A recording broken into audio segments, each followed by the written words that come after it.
வாழ்க வளமுடன். ஓம் நமச்சிவாய. அனைத்து தமிழ் உள்ளங்களுக்கும் வணக்கம்.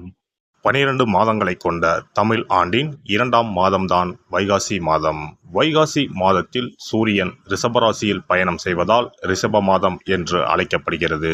வைகாசி மாதத்தில் பல தெய்வ அவதாரங்கள் நிகழ்ந்ததாக கூறப்படுகிறது. வைகாசி பௌர்ணமி அன்று சிவபெருமான் நெற்றிக்கண்ணில் இருந்து 6 பொறிகளாக ஆறுமுக பெருமான் அவதாரம் எடுத்ததாக சொல்லப்படுகிறது. 6 தீப்பொறிகளும் 6 குழந்தைகளாக மாறி கார்த்திகை பெண்கள் கை தவழ்ந்த மாதமாக கருதப்படுகிறது. அப்படிப்பட்ட சிறப்புமிக்க வைகாசி மாதத்தில் 12 ராசிக்காரர்களுக்கு என்ன யோக பலன் கிடைக்கப் போகிறது என்று பார்க்கலாம். இம்மாத கிரகநிலை என பார்த்தால் மேசராசியில் புதன் பகவானும் சுக்கிர பகவானும் இணைந்துள்ளனர். ரிஷபராசியில் சூரிய பகவானும் குரு பகவானும் உள்ளனர். கன்னி ராசியில் கேது பகவானும், கும்பராசியில் சனி பகவானும், மீன ராசியில் செவ்வாய் பகவானுடன் ராகு பகவானும் உள்ளனர். சந்திர பகவான் கடகத்தில் ஆட்சி பலத்தோடு அமர்ந்திருக்க இந்த வைகாசி மாதம் துவங்குகிறது. இம்மாத கிரக பெயர்ச்சி என எடுத்துக்கொண்டால் வைகாசி மாதம் 6ஆம் தேதி, அதாவது மே மாதம் 19ஆம் தேதி அன்று சுக்கிர பகவான் ரிஷபராசியில் பெயர்ச்சியாகி ஆட்சி பலத்துடன் வலிமையாக இருக்கப் போகிறார். அதே போல வைகாசி மாதம் 18ஆம் தேதி, அதாவது மே மாதம் 31ஆம் தேதி புதன் பகவான் பெயர்ச்சியானது மேசத்தில் இருந்து ரிஷபத்திற்கு ஆகிறது. செவ்வாய் பகவான் வைகாசி மாதம் 19ஆம் தேதி, அதாவது ஜூன் மாதம் 1ஆம் தேதி மேச ராசியில் இடப்பெயர்ச்சி அடைந்து ஆட்சி பலத்துடன் வலிமையாக அமர்ந்து நற்பலன்களை அளிக்க உள்ளார். இந்த கிரக அமைப்பினால் உங்கள் வாழ்வில் ஏற்படக்கூடிய சுப மற்றும் அசுப பலன்கள் என்ன என்பதனையும், அசுப பலன் ஏற்படுமாயின் ராசிக்காரர்கள் செய்ய வேண்டிய பரிகாரம் என்ன, வழிபட வேண்டிய தெய்வம், வழிபடும் முறை என்ன என்பதனை பற்றி விரிவாக காண்போம். பிறக்கப் போகும் இம்மாதம் உங்கள் வாழ்வில் வளமும் நலமும் செல்வ செழிப்பும் பெற்று வாழ்வின் உயரிய நிலையை அடைய எல்லாம் வல்ல எம்பெருமானை வேண்டி விரும்பி கேட்டுக்கொள்கிறேன். நட்புக்கு முதலிடம் கொடுத்து காரியங்களை செய்யக்கூடிய சிம்மராசி அன்பர்களே, இந்த மாதம் உங்களிடம் உள்ள திறமை அதிகரிக்கும். விருப்பமானவர்களை சந்தித்து உரையாடி மகிழ்ச்சி அடைவீர்கள். மனத்துணிவு உண்டாகும். எந்த ஒரு காரியத்தையும் துணிவுடன் செய்து அதிக நன்மை அடைவீர்கள். போட்டி பந்தயங்களில் ஈடுபடுவதை தவிர்ப்பது நல்லது. தொழில் வியாபாரத்தில் ஈடுபட்டு இருப்பவர்கள் மிகவும் எச்சரிக்கையுடன் செயல்படுவது நல்லது. வாடிக்கையாளர்களிடம் கவனமாக பேசுவது வியாபார விருத்திக்கு உதவும். உத்தியோகத்தில் இருப்பவர்கள் கோபப்படாமல் மேல் அதிகாரிகள் சொன்ன வேலையை செய்து முடிப்பது நல்லது.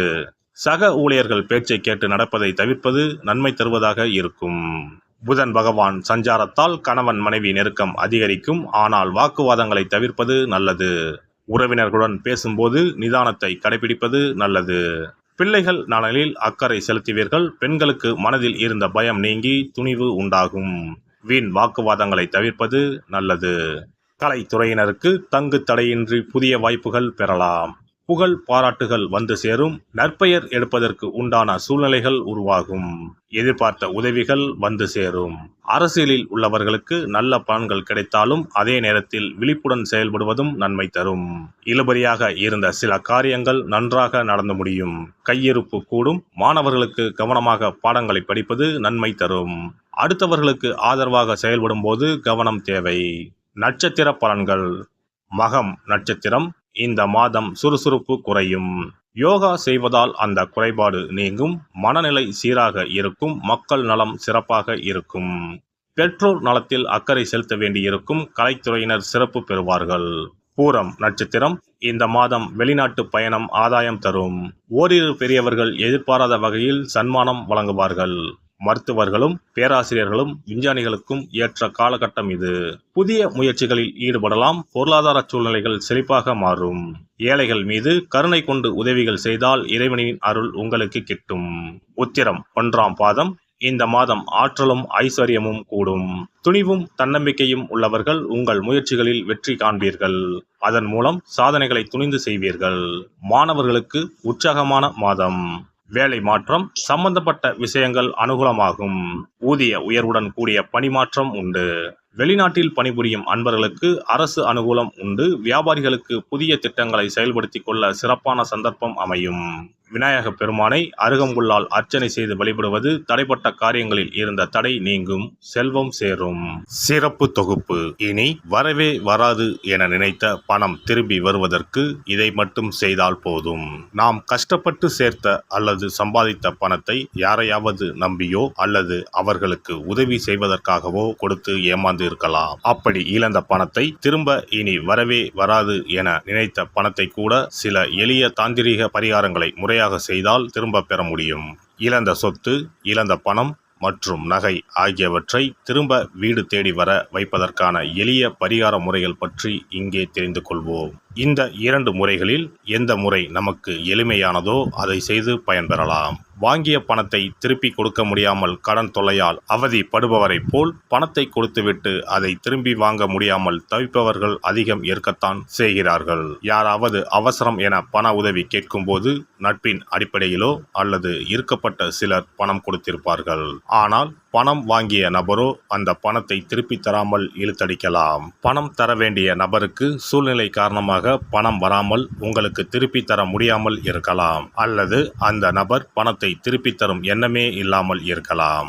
நீங்களும் பல முறை பணத்தை கேட்டு சலித்துவிட்டு இனி அந்த பணம் நமக்கு வரவே வராது என நினைத்து பணத்தை திருப்பி வாங்குவதற்கான முயற்சியை கூட கைவிட்டிருக்கலாம். இப்படி கொடுத்த பணம் திரும்பி வரவே வராது என நினைத்த பணத்தை உங்களிடம் பணம் வாங்கிய நபரே மனம் மாறி அவராக வந்து உங்களிடம் திருப்பி தருவதற்கு சில எளிய முறைகளை வீட்டிலேயே செய்தால் போதும்.